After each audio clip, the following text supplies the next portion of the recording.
Saya tadi sudah menyampaikan pada Ketua Komisi 3 untuk melakukan evaluasi terhadap pemberhentian putra dari yang bersangkutan.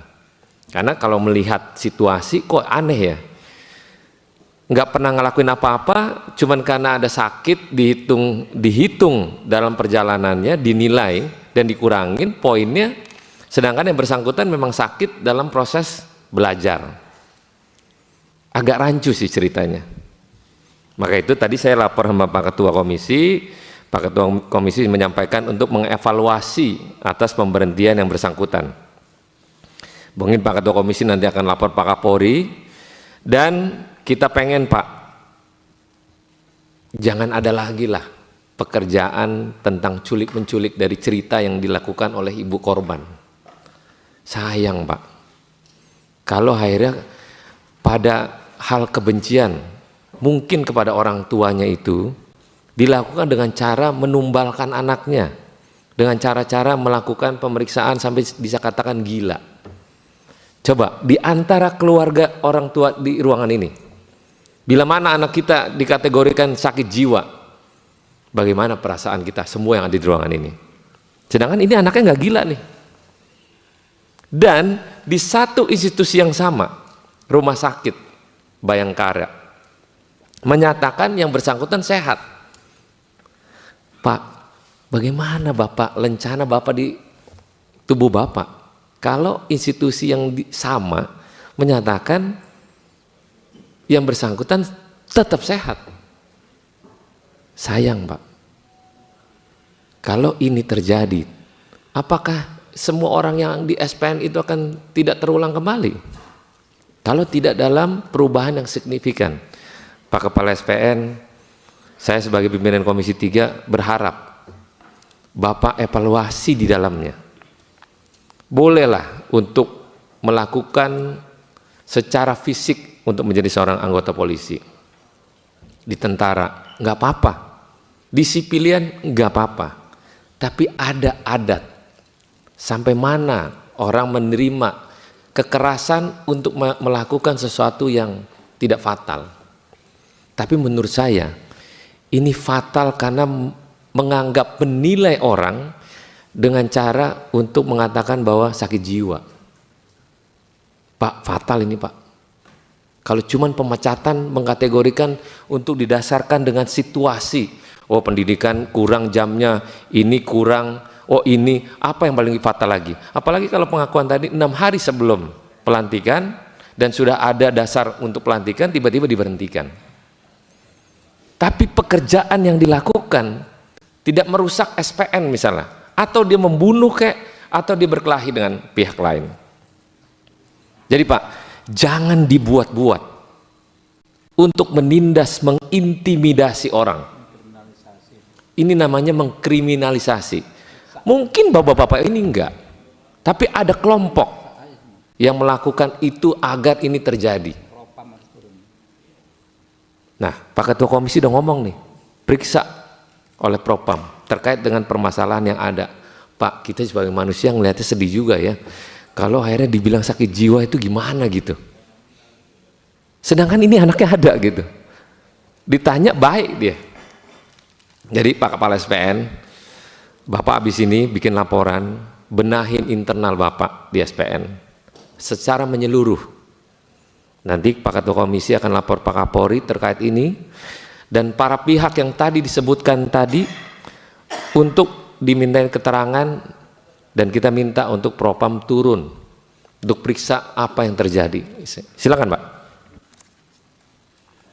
Nanti aja dulu, nanti belum selesai yang dipotong-potong Pak. Mati nih aktif sini ya. Ada saatnya. Jadi nanti situasi jangan sampai terjadi hal-hal yang kurang baik.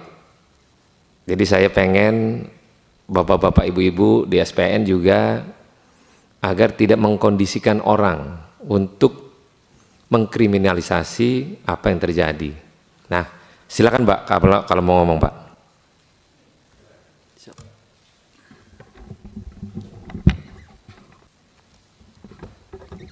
Mohon izin pimpinan Rahmat, kami mohon maaf Perkenalkan, kami Kabidokes Polda Jabar, seizin Pak KSPN ingin menyampaikan hasil pemeriksaan kesehatan jiwa. Mohon izin Pak Rawat dan anggota Dewan terhormat, bahwa kami selaku Kabidokes awal rekrutmen adalah dilakukan pemeriksaan kesehatan baik MMPA atau kesehatan jiwa di awal pertama. Kemudian oleh spesialis jiwa. Kemudian dengan adanya siswa seperti ini, KSPN membuat surat ke kami.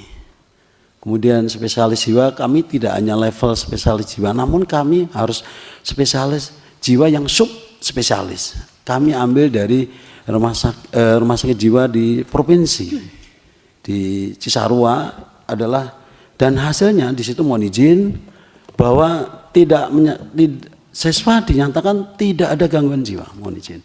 Kami coba bacakan kesimpulan. Jadi kami sampaikan, mohon izin pimpinan rapat dan ketua komisi 3. Kesimpulannya kami baca, jadi kami selaku Kabidokes awal seleksi spesialis jiwa. Begitu kasus seperti ini kami harus tingkatkan. Dan spesialis yang kami konsulkan adalah spesialis jiwa sub spesialis khusus forensik.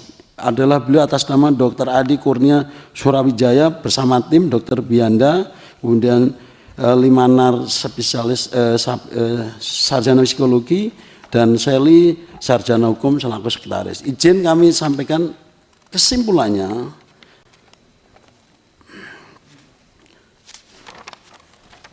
Pada terperiksa Valiano Boni Rafael saat ini tidak ditemukan adanya tanda atau gejala gangguan jiwa yang cukup bermakna yang dapat mengganggu aktivitas sehari-hari.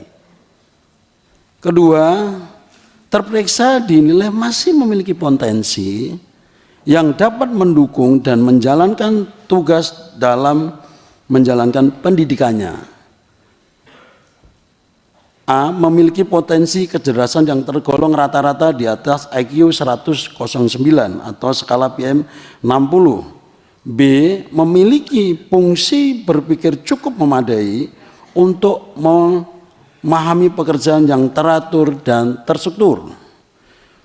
Yang ketiga, terperiksa dinilai memiliki beberapa kerentanan yang perlu diantisipasi agar mampu menjalankan tugas dalam menjalankan pendidikannya dengan baik, yaitu terperiksa memiliki kemampuan untuk menyampaikan ide pikiran yang cukup baik, hanya saja cara berpikirnya yang kurang matang dan cenderung mencari solusi yang cepat dan instan ketika menghadapi suatu permasalahan atau menghadapi situasi yang dalam tekanan, dan terperiksa memiliki kebutuhan yang cukup besar dalam menonjolkan diri dan mendapatkan pengakuan orang lain, sehingga menjadikan terperiksa rentan untuk mengalami permasalahan karena sikap dan perilaku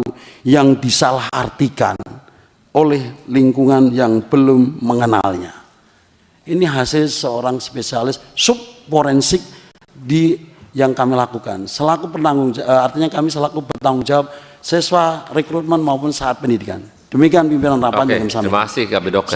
Bu, tadi kan Ibu menyampaikan bahwa analisis dari apa yang disampaikan oleh pihak Polda Jabar bahwa yang bersangkutan adalah kena gangguan jiwa kan? Ya Bapak. Nah itu surat itu dari mana Ibu? Bapak mohon izin menjelaskan. Itu surat adalah hasil dari Rumah Sakit Jiwa Provinsi Jabar yang selama ini saya minta kepada Kapolda Jabar. Terlampir suratnya, saya pernah meminta pada tanggal 17 bulan Desember, tidak berbalas, dan pihak Kompolnas pun meminta tidak berbalas, dan saya pun meminta kepada Rumah Sakit Jiwa Cisarua juga tidak dibalas, karena yang memohonkan pemeriksaan adalah pihak dari Polda Jabar, di mana di sini permohonannya dari Pak Kabidokes. Tetapi Bapak, mohon maaf saya menyampaikan, pada saat paparan saya mengambil anak saya pada tanggal 11 Desember, saya masih ingat di mana ada dari bak psikologi mengemukakan bahwa anak saya hasil pemeriksaannya NPD, Narcissistic Personality Disorder, psikopat, gangguan jiwa, dan di mana itu saya hadir yang menyampaikan di sini dengan siapa? Dengan Ibda Feren, beliau yang menyampaikan. Ada orangnya, Bu? Ada, nah, Bapak. Pak, silakan Pak dikonfirmasi ini. Mana? Orangnya yang mana, Bu? Ada, dengan Polwan. Biar mumpung iya. ketemu, disampaikan aja, Bu. Karena mohon maaf. Nanti dulu, Bu. Ngomong kalau di perintah ngomong baru ngomong. Kita dulu nanya orangnya ada. Ya, Bapak. Ya, betul ya. Iya, silakan. Langsung dikonfirmasi dengan siapa ini namanya, Bu? Mohon izin pimpinan sidang. Kami dari Bak Psikologi Polda Jawa Barat izin menyampaikan nama Ibda Feren Nazahra Putri SPSI. Oke. Izin pada saat itu kami yang ditugaskan untuk memeriksa Valiano Boni Rafael. Kami yang melakukan wawancaranya dan kami yang melakukan tes psikologinya. Betul kami menyebutkan bahwa yang bersangkutan itu NPD. Hanya saja yang kami sebutkan pada saat pemulangan itu adalah salah satu contoh perilaku yang menjurus kepada NPD. Mohon izin pimpinan sidang. Seperti yang tertulis di dalam surat keberatan, contoh anak kami dianggap NPD adalah saat lari bersama siswa. Anak kami bersorak brimob dan itu dianggap oleh Bakpesi Polda Jawa Barat NPD, dan saat anak kami ingin menonjol dengan prestasinya. Ibu Feren. Siap. Berarti ini asumsi ya? Siap. Mohon izin untuk di laporan kami bisa pertanggungjawabkan pimpinan sidang. Ya, berarti ini asumsi, bukan hasil dari yang tadi disampaikan Kabidokes kan? Ini baru asumsi dari apa yang Ibu Feren berikan laporan kan ceritanya? Izin, ini bukan asumsi, ini hasil analisa kami pimpinan ya, sidang. Itulah, itu yang dinamain asumsi. Itulah, tapi bahasa kerennya analisa lah. Tapi yang dianalisa oleh Bu Feren adalah hanya sebatas analisa. Tapi Kabidokes tadi udah menyampaikan hasilnya bahwa A, B, C, D kan gitu. Berarti hasil analisa yang Ibu Feren itu dipatahkan oleh Kabidokes. Ya. Kan ceritanya gitu kan ya? Lanjut Bu. Izin pimpinan sidang, kami tidak menyatakan yang bersangkutan psikopat dan juga halusinasi. Tadi Ibu mendengarkan itu langsung dari yang bersangkutan atau enggak pada saat paparan? Pada saat paparan saya mendengarkan, dan bahkan untuk yang bilang contoh daripada sikap anak tersebut pada saat berlari, yang lain teriak sabara, anak tersebut berteriak brimob. Itu mohon maaf disampaikan sendiri dengan Ibu. Betul, kami sampaikan pimpinan sidang. Tadi mengelak, sekarang menyampaikan. Tapi kami tidak menyebutkan psikopat, Bu, izin. Menyebutkan pada saat paparan. Oke, dah. Hah? Menyebutkan. Disampaikan Bu Feren. Mohon izin. Tadi pada saat berlari bersorak brimob merupakan salah satu kriteria perilaku untuk memenuhi diagnosa NPD. Begitu. Jadi bukan satu-satunya acuan yang bisa menyebutkan itu NPD. Begitu pimpinan sidang, izin.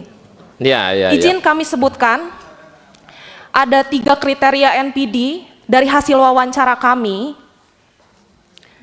yang masuk dari 9. Yang pertama yaitu merasa memiliki hak lebih.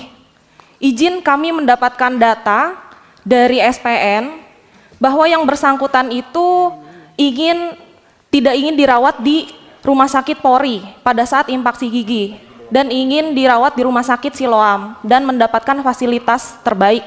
Mohon izin untuk siswa peraturannya sebaiknya itu harus sesuai dengan peraturan yang SPN keluarkan di Rumah Sakit Polri. Namun yang bersangkutan ingin mendapatkan fasilitas lebih. Namun pada saat ini kan masih siswa pada saat itu. Lalu yang kedua, melakukan eksploitasi interpersonal atau memanfaatkan orang lain. Kami mendapatkan juga informasi bahwa yang bersangkutan itu pernah menyuruh siswa lain untuk memukulnya di area punggung menggunakan sapu lidi dengan maksud seolah-olah dipukuli oleh pengasuh. Karena sudah dilakukan juga pemeriksaan, ternyata tidak terbukti adanya pemukulan dan penculikan tersebut. Propam kami sudah melaksanakan pemeriksaan tersebut, pimpinan sidang izin. Lalu selanjutnya yang ketiga, memiliki perilaku atau sikap yang arogan dan angkuh. Yang bersangkutan sendiri pada saat diwawancara, saya tanya, bagaimana sih? Bu Baren, stop. Karena ini udah meluapkan kebencian, ini nggak baik, ini nggak boleh. Ini nggak bisa. Ini bukan faktual dari cerita apa yang terjadi. Ini hanya kebencian, nggak boleh ini. Masa menuduh si ini nggak benar, si ini nggak benar, si itu nggak benar. Pertanyaan saya akan tanya ibu apakah benar? Belum tentu loh. Jangan melakukan laporan ini atas kebencian, analisa ini, analisa itu. Ibu melaporkan ini sama aja melaporkan ini anak nggak benar berarti, totalitas. Hanya kebencian yang ibu laporkan itu. Ya nanti ada lagi, oh iya Pak, dia bersangkutan, dia arogan, dia mau rumah sakitnya ini. Nggak bisa begini Pak. Kalau begitu nggak ada yang sehat juga. Nggak boleh ini. Pak Kepala SPN, nggak bisa begini caranya. Ini cara melaporkan cuman analisa kebencian kepada seseorang. Nggak bisa begini menyampaikan, oh ya si ini arogan, oh si ini nggak benar kelakuannya, oh si ini begini. Pak, Bapak mantan polisi jenderal Pak. Bapak-bapak ini melihatnya gimana nih Pak? Kok cuma melaporkan karena kebencian semata gitu? Gimana Pak? Analisa tadi Bu Feren bilang, oh ya MTD lah apalah itu namanya. Pak Kabid Dokes bilang, oh tidak ada tuh, ini baik, ini baik. Pak, evaluasi Pak. Rusak SPN kalau kayak gini. Seseorang ini bisa terjadi kepada orang lain. Bapak bikin laporan aja kalau nggak suka sama dia, udah bikin ini nggak benar, analisanya begini. Pak, rusak Pak. Download Tribun X sekarang, menghadirkan lokal menjadi Indonesia.